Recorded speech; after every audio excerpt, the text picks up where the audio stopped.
మోకాల నొప్పులకు ఎటువంటి సర్జరీ లేకుండా ఎపియాన్ పెయిన్ క్లినిక్ అందిస్తున్న అత్యాధునిక చికిత్స.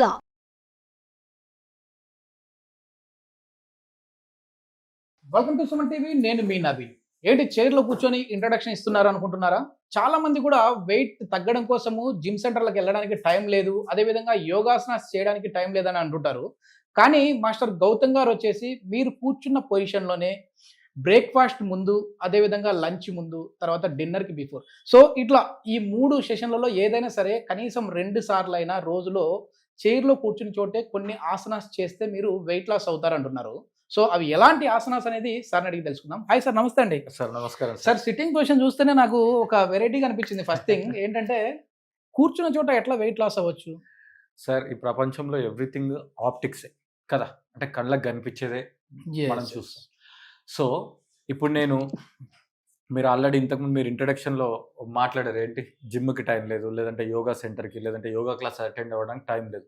సో ఆ టైం లేదనే విషయము దాన్ని అండర్లైన్ చేసుకొని చెప్తున్న విషయం అనమాట ఇది. సో ఒకవేళ మీకు టైం ఉందనుకోండి, ఇవేం అవసరం లేదు, మీరు జిమ్కో, యోగాకో, లేదంటే ఏదైనా ఒక యాక్టివిటీస్ ద్వారా మీరు వెయిట్ లాస్ అవ్వచ్చు. కానీ ఇక్కడ ఏంటంటే మీరు రాత్రి పడుకుంటారు, మార్నింగ్ కళ్ళు తెరిచినప్పటి నుంచి రాత్రి పడుకునేంత వరకు మళ్ళీ వీలైనంత వరకు అయితే ఆఫీస్ చైర్లోనో, లేకపోతే టీవీ ముందున్న సోఫాలోనో, లేకపోతే ఇంకెక్కడనో చైర్ మీదనే కూర్చుండే జాబ్స్ ఈ భూమి మీద దాదాపు 95% జాబ్లు అవే ఉన్నాయి. బ్యాంక్ తీసుకోండి, ఐటీ తీసుకోండి, ఇంకా ఏ సెక్టర్ అయినా తీసుకోండి, మీ క్రియేటివ్ సెక్టర్ అయినా సరే, డిజిటల్ అయినా, సో ఎనీ ఫీల్డ్. సో ఇప్పుడు వాళ్ళకి ఇది ఉందనుకోండి, సేమ్ ఇదే చైర్ అని కాదు, మీకు ఎనీ కంఫర్ట్, ప్లాస్టిక్ చైర్ కావచ్చు, సోఫా కావచ్చు, ఎనీ చైర్, మీరు ఇలా కూర్చుంటారు. సార్ ఇంకో పాయింట్ చెప్పాడు, అది మీరు గుర్తుంచుకోవాలి. Breakfast, lunch, dinner. ఇప్పుడు డాక్టర్ దగ్గర పోతే ఏమి ఇస్తారు సార్? 3 టాబ్లెట్లు, బ్రేక్ఫాస్ట్, లంచ్, డిన్నర్, ఉదయం, మధ్యాహ్నం, సాయంత్రం. ఇక్కడ కూడా ఉదయం, మధ్యాహ్నం, సాయంత్రం, కాకపోతే చిన్న change, before breakfast, before lunch, before dinner. ఎందుకంటే anything physical activity should be done with empty stomach only. Okay. So మా ఖాళీ కడుపుతో చేస్తేనే దాంట్లో లాభము, నష్టం కాని విషయాలన్నీ యాడ్ అయ్యి ఉంటాయి. సో ఇప్పుడు ఈ కుర్చీలో కూర్చున్నాం కదా, ఈ కుర్చీలో కూర్చున్న తర్వాత మనము కొన్ని ప్రాక్టీసెస్ చేద్దాం. అది మన కాళ్ళు, హ్యామ్ స్ట్రింగ్స్, థైస్, అబ్డామిన్, కొన్నిసార్లు చేతులు కూడా ఇన్వాల్వ్ అవుతాయి. అంటే టోటల్ బాడీ వెయిట్ లాస్ అవుతుంది. Total body, overall body weight loss అవుతుంది. సో ఫస్ట్ ఆఫ్ ఆల్ మీరు మీ రైట్ లెగ్ని ఫుల్ లిఫ్ట్ చేయండి, డౌన్ చేయండి. 2 down, 3 down, 4 down, 5 down, 6 down, 7 down, 8 down, 9 down, 10 down. Relax. ఇది ప్రిపరేటరీ ప్రాక్టీస్. మీరు పేరుకి మీరు కాలెత్తుతున్నారు, కానీ ఈ వర్కౌట్ అనేది మీ కుడి సైడ్ అబ్డామిన్ మీద పడుతుంది. ఓకేనా? అయితే మీరు ఒకవేళ మిగతా పద్ధతులు అంటే యోగాలో యాక్చువల్ ప్రాసెస్ ద్వారా చేస్తే ఎక్కువ స్ట్రెయిన్, ఎక్కువ ఎఫెక్ట్ పడుతుంది. సో ఇది మనం క్యాజువల్ ఎఫెక్ట్ లో చేస్తున్నాం కాబట్టి కొంచెం కంఫర్ట్ అనేది ఎక్కువ ఉంటుంది. ఇప్పుడు same thing with left leg.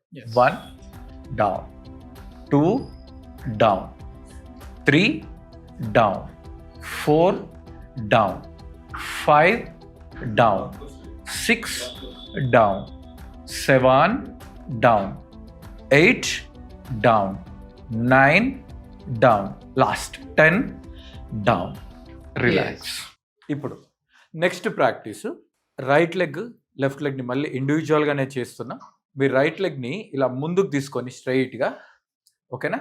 So rotation 1 2 3 4 5 6 7 8 9 10. Same thing reverse.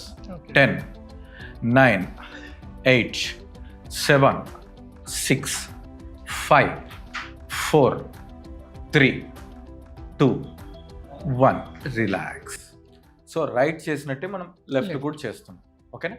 కొంచెం స్ట్రైట్ చేసుకోండి. 1 2 3 4 5 6 7 8 9 10. Reverse. 10 anti clockwise. 9 8 7 6 5 4 3, 2, 1 relax. So ఇప్పుడు చేసిన 2 ప్రాక్టీస్లు కూడా వార్మప్స్, అంటే ప్రిపరేషన్, ఓన్లీ ప్రిపరేషన్. ఆ ప్రిపరేషన్ లో కూడా మీకు వెయిట్ లాస్ మీద ఎఫెక్ట్ ఉంటుంది, but those are preparation. Abdominal మీద ఇంకొకటి కూడా ప్రిపేర్ చేసి మెయిన్ కోర్స్ లోకి వెళ్ళిపోతాం. ఇప్పుడు మీకు సైకిల్ దొక్కుతారు కదండి, మనకు అలవాటు ఉంది కదా, జస్ట్ సైక్లింగ్ 1, 2, 3, 4, 5, 6, 7, 8, 9, 10 రివర్స్ 10, 9, 8, 7, 6, 5, 4, 3, 2, 1 రిలాక్స్. అయితే ప్రాక్టీస్లు చేయడము మన బాడీలో హీట్ చేంజ్ చేస్తుంది, అంటే వార్మప్ అనేది ఎంత జరుగుతుందో మనకు తెలిసిపోతుంది, మన బ్రీత్, మన బాడీ. సో గ్యారంటీ ఎంత చిన్న ప్రాక్టీస్ అయినా సరే మన బాడీని గమనిస్తూ ప్రాపర్గా పాజెస్ రెస్ట్లు ఇవ్వాలి. ఏదో కూర్చొని చైర్లో అని చెప్పేసి అన్నారని మంచిగా కూర్చున్నా, కానీ ఇవేదో మనం శాంపుల్గా ఒక సెట్ చేస్తేనే కొంచెం గ్యారంటీ స్వెట్టింగ్ వస్తూ ఉంది, అదేవిధంగా కొంచెం ఎనర్జీ లాస్ అవుతా ఉన్నాం అనే ఫీలింగ్ ఉంటుంది, ప్లస్ మీ కార్డియో ఎఫెక్ట్ తెలుస్తుంది. సో ఇప్పుడు రెస్ట్ ఎట్లా తీసుకోవాలి మధ్యలో అంటే, జస్ట్ ఒక లెగ్ మీద ఒక లెగ్ పెట్టండి, కొంచెం ఈ చేతులతో ఇట్లా మసాజ్ చేసుకోండి, సరిపోతుంది. ఓకే, అప్పుడు ఏమవుతుంది, మీరు ఫ్రీ అయిపోతుంది, బాడీ రెడీ అయిపోతుంది ఇన్స్టంట్గా. ఓకే, దీని తర్వాత రైట్ లెగ్, తర్వాత లెఫ్ట్ లెగ్, మీకు అవసరం ఉన్నంత, మీకు ఎంత అవసరం అంత. ఒకవేళ లేదండి ఐఎమ్ రెడీ టు డూ అనుకోండి, నెక్స్ట్ పార్ట్ అంటే దీని తర్వాత చేయబోయే ప్రాక్టీస్ తర్వాత ఇది అప్లై చేసుకోండి. Okay, rest. సో ఇందాక మనం రైట్ లెగ్ రైట్ రొటేషన్ చేస్తాం, ఇప్పుడు both legs up and down. Okay, so ఇప్పుడు 2 చేతుల్ని ఇక్కడ పెట్టుకోండి, లేదంటే కొంచెం వెనక్కి రెస్ట్ తీసుకోండి.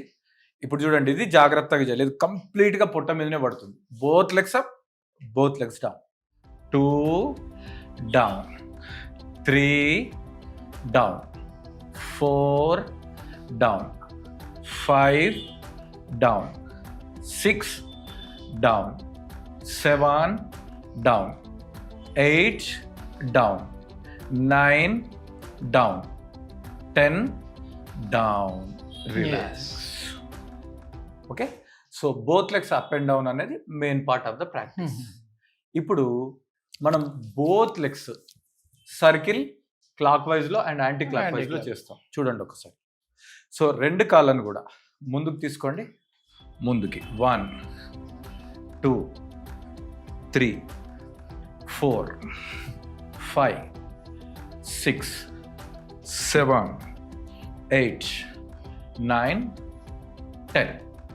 Same practice anti clock wise. Okay, 1, 2, 3, 4, 5, 6, 7, 8, 9, 10 relax. Buttocks లో ఉన్న ఫ్యాట్ కూడా కరిగేలా ఉంది సార్, మొత్తం ఓవరాల్ బాడీ మీకు హెడ్ టు టో మొత్తం పడుతుంది. ఇప్పుడు గ్యారంటీ ఒకసారి స్పైన్ ట్విస్ట్ చేసుకోండి, లేకపోతే మీకు బ్యాక్ స్ట్రెయిన్ అనిపిస్తుంది. మీ రైట్ సైడ్ ట్విస్ట్ చేయాలి, తర్వాత లెఫ్ట్ సైడ్, తర్వాత ఒక్కసారి హిప్స్ కొంచెం ముందుకు లాగి పాదాల సపోర్ట్ నేల మీద తీసుకొని కొంచెం వెనక్కి బెండ్ చేయండి. ఒకవేళ ఎవరికైనా neck related issues, vertigo problems ఉంటే ఎక్కువ బెండ్ చేయకండి, రిలాక్స్. సో ఇలా మనం రకరకాల ప్రాక్టీసెస్ని, ఇంకా సో మెనీ వేరియేషన్స్ మన దగ్గర ఉన్న వస్తువులతో, లేకపోతే మనకున్న కంఫర్టబుల్ థింగ్స్లో చేయాలి. బట్ ఒకటే గుర్తుంచుకోండి, మీరు కౌంట్ కొంచెం ఎక్కువ తక్కువ, లేకపోతే వేరియేషన్స్ ఎక్కువ తక్కువ, మీకు ఓన్గా ఇంకా ఏదన్నా వేరే పేపర్స్లో యూట్యూబ్లో చూసినా చేసుకోవచ్చు, కానీ ఎంటీ స్టమక్లో మాత్రమే చేయాలి. ఎంటీ స్టమక్లో మాత్రమే చేయాలి. దాని తర్వాత చేసిన తర్వాత ప్రాపర్ రిలాక్సేషన్ ఉండాలి, లేదంటే బాడీ బ్యాక్ పెయిన్ కానీ కొంచెం స్ట్రెయిన్ కానీ అనిపిస్తుంది. మొత్తానికి ఏంటంటే ఇది మనం ఇంట్రొడక్షన్లో చెప్పుకున్నట్టుగా ఈ జిమ్ చేసేదానికి టైం లేక, యోగా క్లాసెస్కి వెళ్ళడానికి టైం లేక వాళ్ళకే కాదు సార్, అంతే కదా, ఏజ్డ్ పర్సన్స్ ఉంటారు కదా వాళ్ళకి కూడా యూజ్ అయ్యి. ఎందుకంటే మేము ఎక్కువ వెయిట్ లాస్ అంటేనే నడచాలి, ఎక్కువ కిలోమీటర్లు నడచాలి, ఇట్లా మేము చేయలేకపోతా ఉన్నాం అనే వాళ్ళు కూర్చొని సింపుల్గా చేసేసుకోవచ్చు. ఎందుకంటే ఆ ఇంపాక్ట్ నాకు తెలుస్తూ ఉంది, ఈజీగా ఈ అబ్డామినల్లో తెలుస్తూ ఉంది, ఈ థై పార్ట్లో తెలుస్తూ ఉంది, బటక్స్లో తెలుస్తూ ఉంది. సో ఇది ఫ్యాట్ బర్నింగ్ ప్రాసెస్ లా కనపడుతూ ఉంది. ఇంకా ఇట్లాంటి సింపుల్ చిన్న చిన్న టెక్నిక్స్తోనే మన బాడీ వెయిట్ లాస్ని తగ్గించుకోవాలంటే గౌతమ్ గారు ఆన్లైన్ ఆఫ్లైన్ క్లాసెస్ అయితే కండక్ట్ చేస్తూ ఉంటారు. సో దాంట్లో రిజిస్టర్ చేసుకోవాలంటే సార్ కాంటాక్ట్ నెంబర్ ప్రొవైడ్ చేస్తూ ఉన్నాం, మీరు నేరుగా సార్తో మాట్లాడచ్చు. థ్యాంక్ యూ అండి. Thank you sir.